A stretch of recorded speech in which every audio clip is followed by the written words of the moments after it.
I forgot my glasses, so I'm just probably no point in looking at this. Just leave it there, just in case you can see something at a distance. Yeah, my name's Phil Matthews, and I'm a storyteller. I like to storytell Jesus' story, and I've published a book, and you are welcome to a free copy. And I'd like to tell you the story of Jesus and the Centurion. Now, look at the last slide, the first one.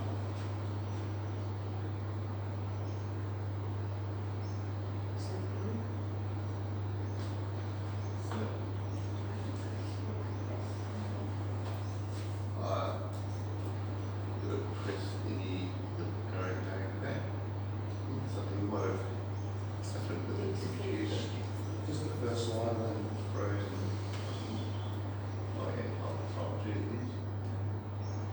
Here we go, is that the first one? I think so. Yeah. Jesus met this centurion on his way to Capernaum. Now he'd been, if we understand that Jesus had started his ministry at 30, and then at the ascension like 33 and a half, so that's like 3.5 years to what we see in the Gospels basically. In a large portion of the Gospels we see a 3.5 year of Jesus' ministry. And as he's building leaders up, and the point of where he appoints the 12 disciples, if you read Mark chapter 3, you'd think it was pretty well early in his ministry, but it was actually about 2 years into his ministry. So it only leaves like 18 months for him to build these men into leaders. And Jesus comes across a secular leader of a centurion of one of the most brutal armies that ever walked on the face of the earth. Now, a centurion has 100 people under his care, and he trains 100 people. Sometimes there might have been 80, and it could have been 120, but usually it was 100, like the word century, and there's about 7 of them that are known in the New Testament. There was the first one who, at the crucifixion, said, surely this man was the Son of God. Then there was another one who saved Paul from that riot. Then there was two of them with 200 men who escorted Paul to Felix. And then there was a centurion, Julius, who took Paul to Rome. And then the two famous ones is Cornelius, and this fellow is unknown. The centurion is unknown, but Cornelius and this gentleman in this story in Matthew chapter 8. I should have known that. But and they're famous because they love God. So here's these secular people, they're Gentiles who love God's people, are generous to them. And then the other passage in Luke tells us that this centurion actually built the worship center, the synagogue in Capernaum. And Jesus comes into his hometown of Capernaum. Now that might sound strange to us, because he actually moved from Nazareth up to Capernaum. We think that Joseph must have passed away. So as the eldest son, he was the one who would lead the family. So he brings his mum, Mary, and all his brothers and sisters up to Capernaum. Now Capernaum becomes his headquarters for doing his ministry. And it's not only is it a central sort of area to go across to the Sea of Galilee, to Decapolis, down to Jerusalem, up north and down to the coast. It looks very essential, doesn't it? But it was also to fulfill what Isaiah said, that he would be a Galilean who would live by the sea, by the Jordan. And he comes into his hometown, and Jesus comes into his hometown, and he's met by this centurion who needs his help. He needs his help because he's got this servant who is unwell, and he's very sick. He can't walk all that well, and he's in a lot of pain.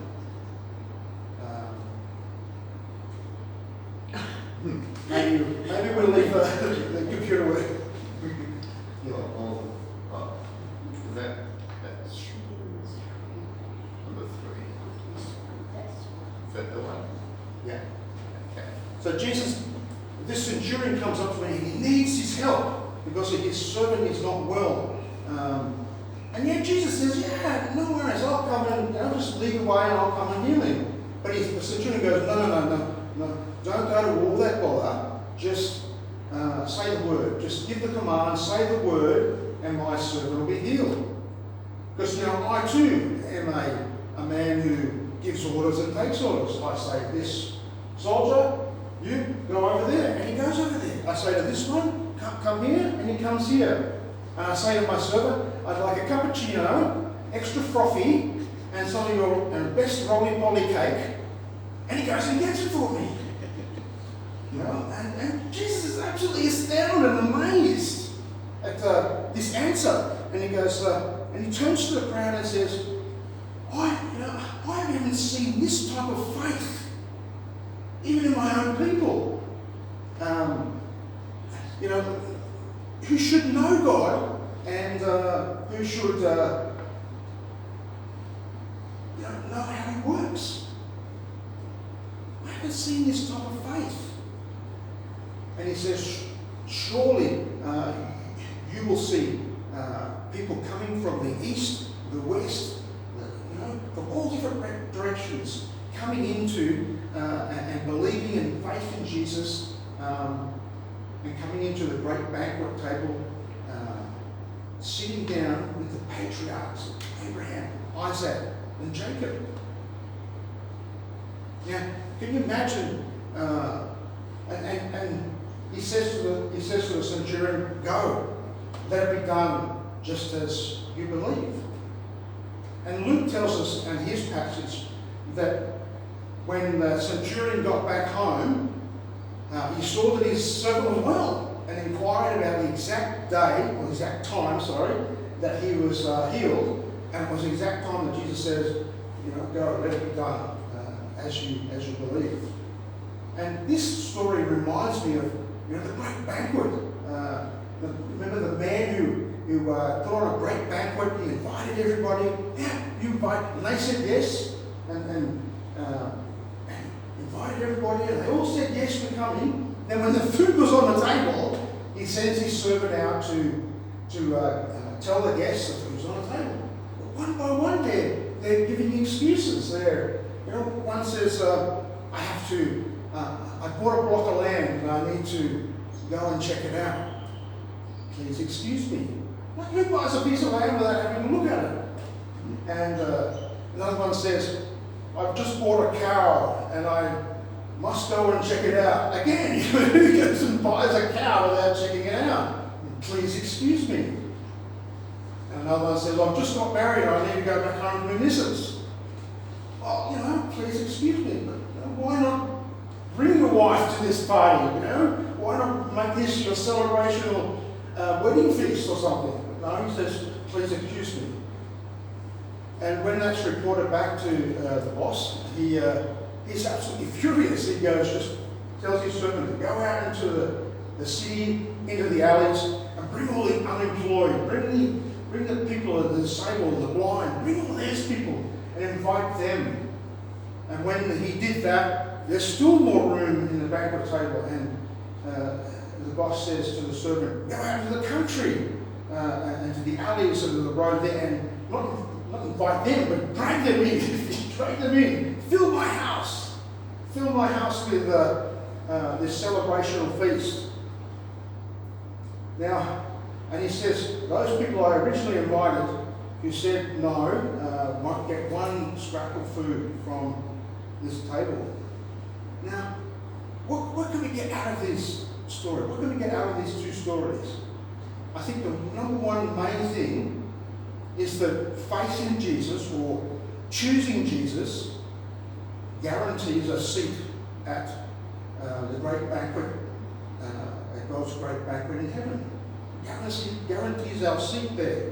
And can you imagine sitting next to Abraham, Isaac, Jacob, or even to someone like,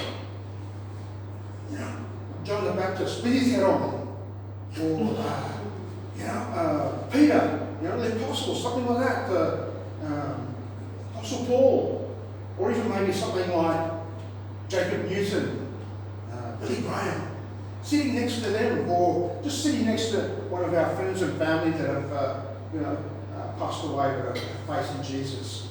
Can you imagine that? Can you imagine sitting there, and how in sort of feast, sometimes you change seats, you just go and sit next to someone else. Can you imagine doing that? So guaranteed. So faith in Jesus, choosing Jesus, gives us the guaranteed seat in God's banquet table. I was just wondering if you would, at one stage, this week or next week, whenever you get the opportunity, just share something about these two stories with someone else. Just some aspect of it, choosing Jesus guarantees our seat in the banquet of Jesus' great banquet. And I was just wondering if you'd do that for us. And that reminds me that I need to do that as well. Thank you, I'm Phil Matthews. Thanks for listening to me. Let me pray. Heavenly Father,